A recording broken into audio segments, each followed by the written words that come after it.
Me again. This project was done with the students at the university. They developed the programs and implemented as well. We have a problem with violence in our country, and there's very little services to help the children deal with violence. So therefore we try to get something in place, develop it through action research, get something done so that we eventually can train non-professionals, social workers, social auxiliary workers to help these children so that they can overcome some of the trauma. We have high levels of violence, and obviously it affects the children as well. Children is often the primary victims of physical, sexual and emotional abuse or witness of domestic and community violence. The males are often involved in non-sexual crimes of robbery, housebreaking and car hijacking, and the females especially for sexual abuse. Some statistics, although it's very rare to find it, in the year 2011 to 2012, there was 54,000 reported cases of child abuse, of which 40% were sexually related. And then the violence against children are often underreported, and there's an estimate that 1 out of 20 cases are actually reported to the police. So if you look at this, then it's quite serious. There was one of the judges that is going to be expelled at this stage because she made a remark. And I shouldn't be quoted for this, otherwise I will also lose my job. She said that there's seldom a 12-year-old girl that hasn't been raped. I think it's through her perspective, because she sees as a judge, you normally see all the negative parts. So through her experience, that was true. I'm not sure that it is so in the whole country, although we know about 1 in 4 girls get raped before they are 18. And it doesn't stop there. So there's a violent culture. There's a culture of men can take what they want, and that is very negative. We would like not to be exposed to that. But if you say something of that kind, then it's regarded that you are racist, although we do not attach any race to it. But it happens, and it is not good for any females, but it's also the young boys are also involved there, and the level of violence is also high, especially in families where the child comes into a clinic. He observed his father setting his mother alight and saw how she burned to death. I don't think a child can get out healthy without any help after that. So that is why we try to do something about it. The beginning of this research was that we have done an evaluation for Childline. Childline is focusing on children having been sexually abused. And the waiting lists were up to 6 months, stressing that there isn't help. And I don't think you want to wait 6 months after such traumatic experiences. The definition of violence, I will not go through everything, but I would like to say the last part there. Violence against children will be used as an umbrella term for various forms of violence or maltreatment ranging from physical, emotional, sexual abuse, neglect and exploitation, as well as community violence. So we use that as a broad umbrella term. We started only with sexual abuse, but then we opened it up so that other children can also get some help. The psychological implications of being exposed to violence. The impact will be different on different people, so you cannot really generalize, but it's commonly associated with psychiatric problems such as post-traumatic stress and various levels of developmental problems.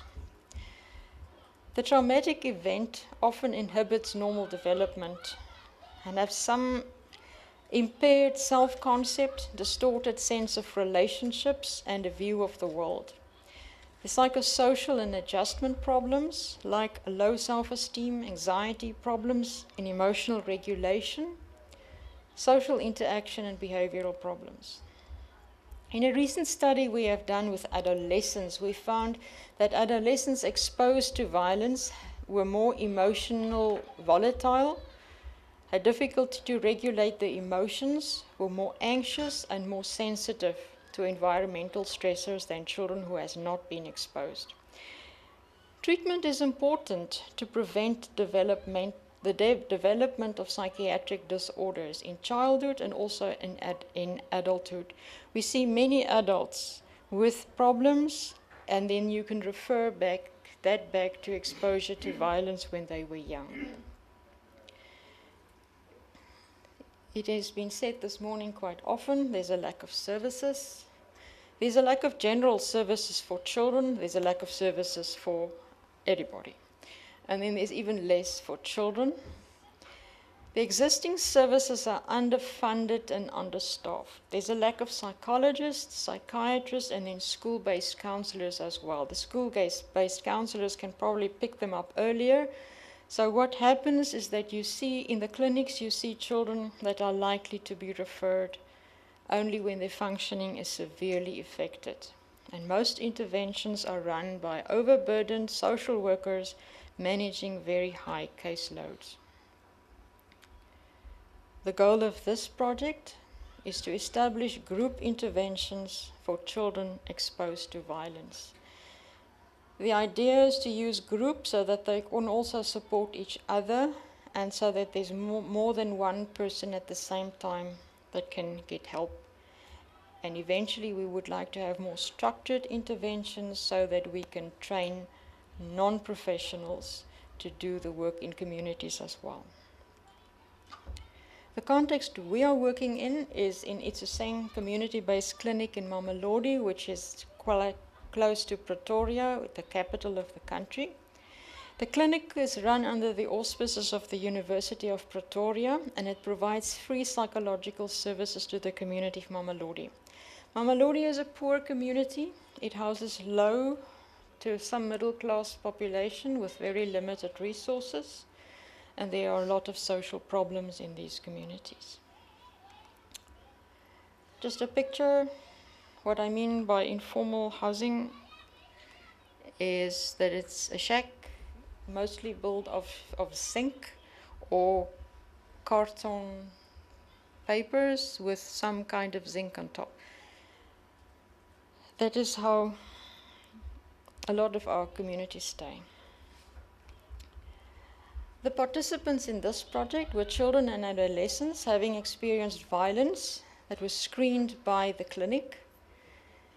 They were assessed for the intensity of the trauma and the readiness to join a group. If the caregivers consented, they were able to join this group. We intend to do different kinds of groups for primary school children, for secondary school children, and the groups are mostly mixed, except group for sexually abused, which is mostly females. To date, we had one group for adolescents being sexually abused, and one for primary school children. In the beginning, the clinic told us that every second child comes in with severe trauma and some violence. Now that we start to form the groups, we realize that we don't get clients. So we have to go out into the community and find them, go to other organizations.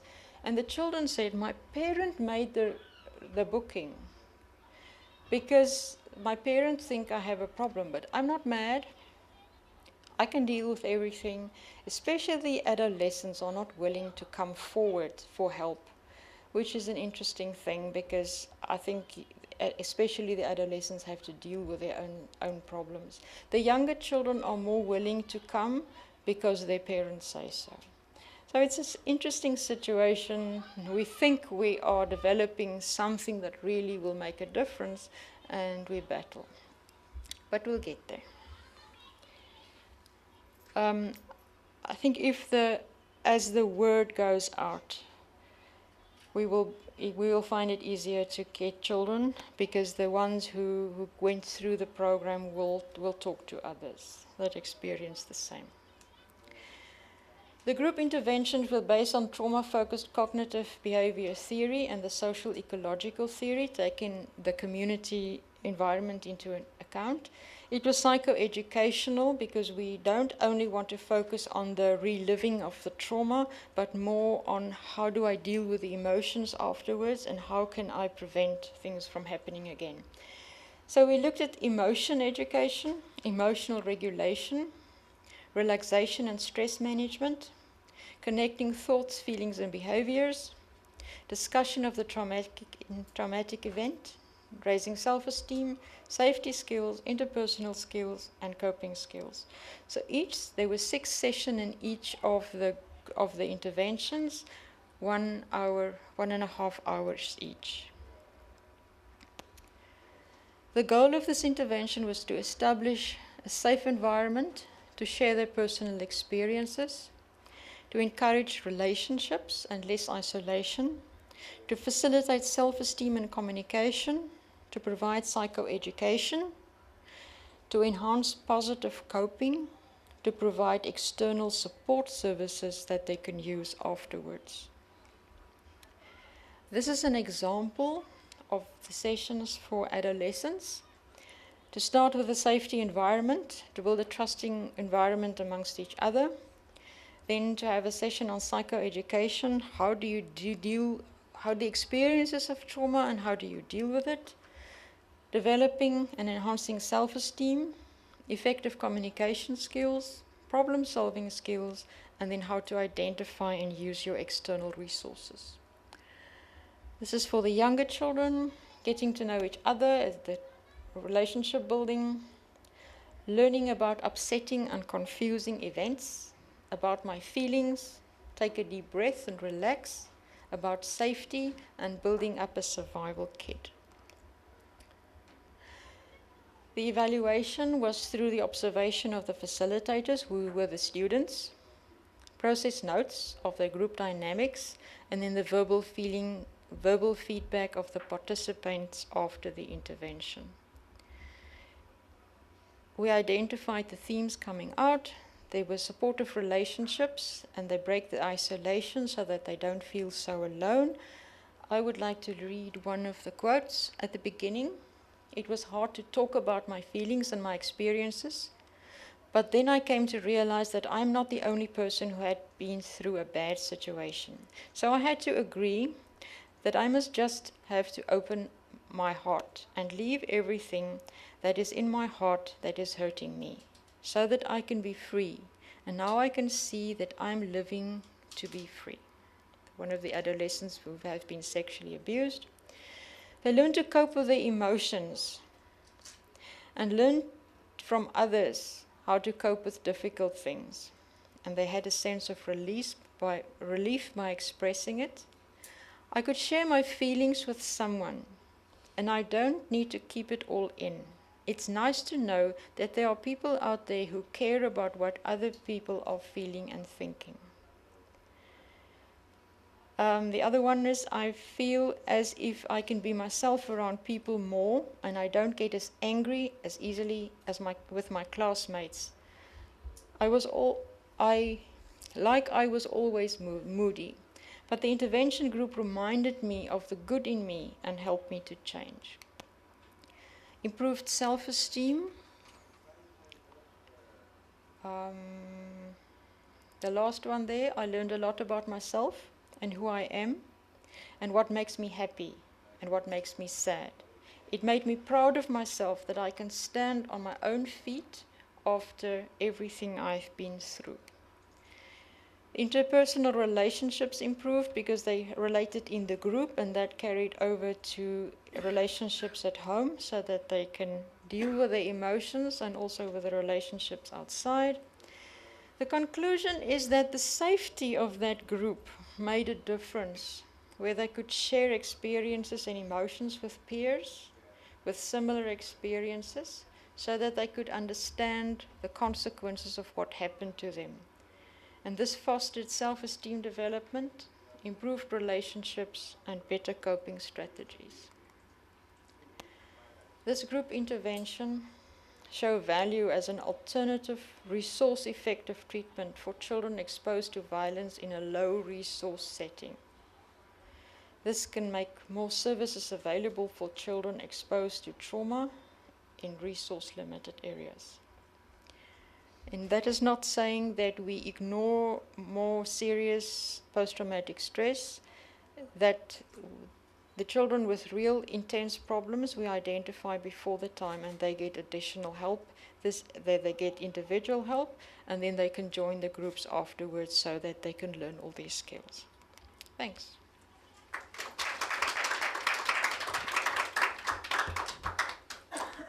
Thank you, Dr. Visser.